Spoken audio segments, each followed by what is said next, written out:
শিফা নামে একটা মেয়ে 999-এর মাধ্যমে সাভার থানাকে জানায় যে সে তার বাবাকে মজিদপুর এলাকায় খুন করেছে। তো মজিদপুর হলো সাভার থানার একটা এলাকা।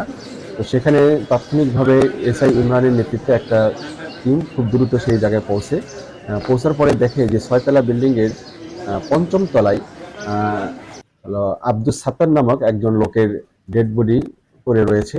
তো তার শরীরে বিভিন্ন জায়গায় ছুরির অবস্থায় তাকে দেখতে পাওয়া যায়। দেখার পরে তখন আশিফাকে জিজ্ঞাসা করা হয় যে এটা সে কেন করেছে। তখন সে বলে দীর্ঘদিন ধরে তার বাবা তাকে শারীরিকভাবে নির্যাতন করত এবং আহ, আহ, যে করে হোক হয়রানি করত। তো এটার ফলে সে অতিষ্ঠ হয়ে সে তার বাবাকে খুন করেছে এবং সে এর আগে মোহাম্মদপুরে একটা বাসায় থাকতো মেয়েটা।